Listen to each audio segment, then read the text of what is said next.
They call it the Nishabd Path, the Silent Trail. A pilgrimage route through the heart of Pushkar that only comes alive after midnight. They say the journey purifies the soul, but for some, it's a one-way trip.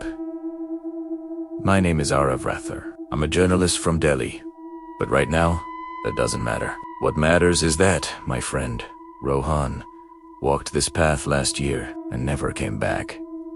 The official report said he got lost, but the locals whisper a different story. A story of disappearances, of souls vanishing into the desert night. I'm here to find the truth, not for a headline, but for him. The night air in Pushkar is heavy, thick with the scent of incense and something older, something ancient. The trail begins near the sacred lake. Its water is black and still as polished obsidian under the moonlight. The usual sounds of the night are gone here. No crickets, no rustle of wind, just an unnerving silence that presses in on you. My only guide through this is a woman named Radhika Solanki.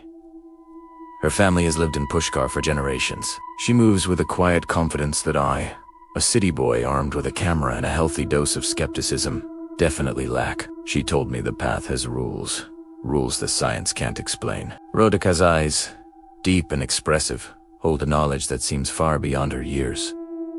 She tells me her grandfather knew the secrets of this pilgrimage. He warned her about the whispers, about the things you see only from the corner of your eye. She believes a curse haunts this land, a curse her family is somehow tied to. As we walk, she points to the trees. They're dead, skeletal, their branches twisted like desperate hands reaching for the sky. Even my own footsteps make no sound, the sand swallowing them instantly as if I was never there. It's unsettling. My logical mind is screaming for an explanation. Dehydration, hallucinations caused by the altitude and fatigue.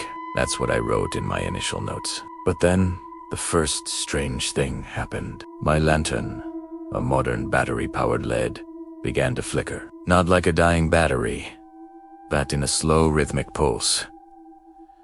Radhika just nodded grimly. The path is waking up, she whispered. She told me about the curse's origin. 400 years ago, during a rare lunar eclipse, a group of pilgrims drowned in the lake under mysterious circumstances. Their souls became trapped, forever bound to this night, this path. Every year, on the anniversary, the curse demands new souls to join them. Radhika's ancestor, a holy man, tried to intervene, but he broke a sacred ritual in his attempt to save them, accidentally strengthening the curse instead of breaking it. Now, his lineage, her family, carries the burden of this knowledge. She is trying to find a way to end the cycle, to free the souls and her family. I came here looking for a human explanation. A serial kidnapper maybe, or a local cult. But the deeper we go, the more the city-bred logic in me starts to fray at the edges. It's almost 2 a.m. The air has turned colder. Radhika stops, her hand gripping my arm.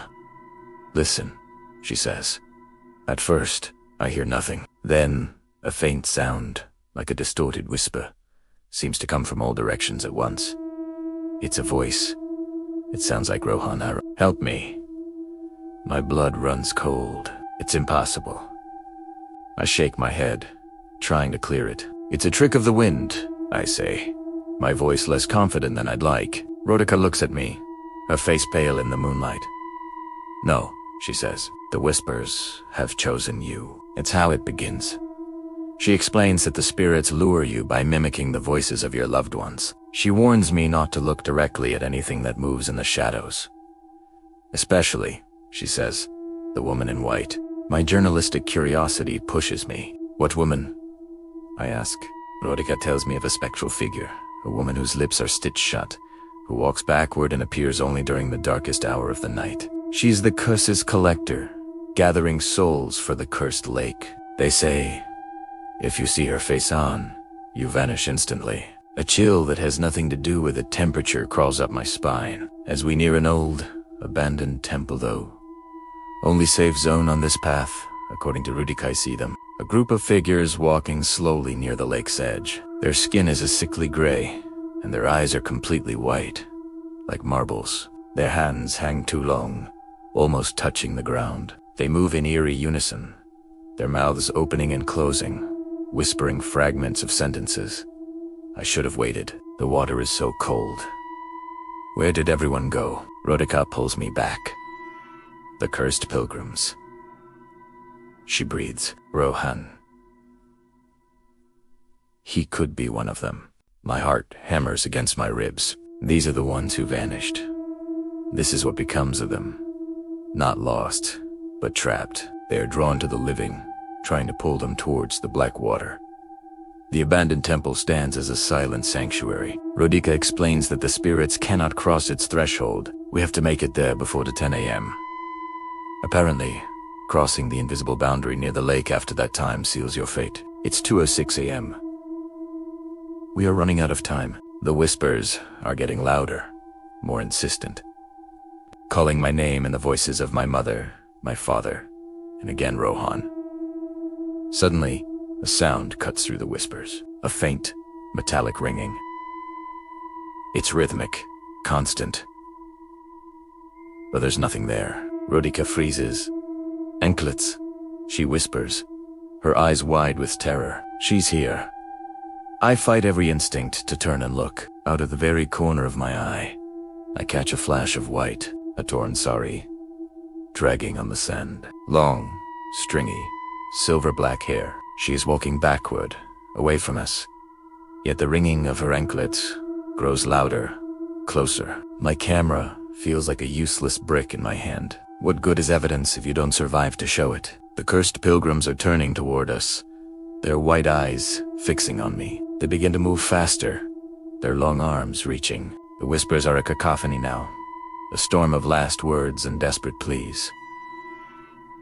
Rohan's voice is the clearest. Arav, don't leave me again. My resolve shatters. I almost turn back, but Rodica grabs me, her grip surprisingly strong.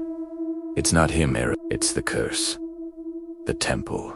Now, we run. The sand seems to pull at our feet like thick mud. The temple gate is just 100 feet away. The ringing of the anklets is right behind us, so loud it feels like it's inside my own head.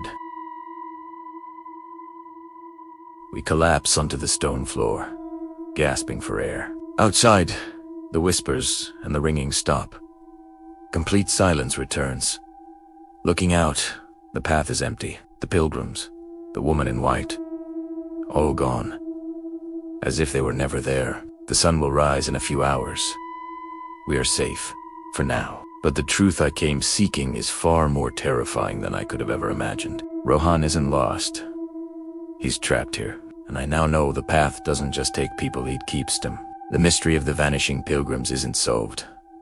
I've just become a part of it. What happens when the sun goes down again tomorrow? I don't know if I have the courage to find out. If you're watching this, don't come looking for answers here. Some mysteries should remain unsolved. The Nishabt path holds its secrets tight, and it doesn't let go. Thanks for watching. Subscribe DKR Mystica.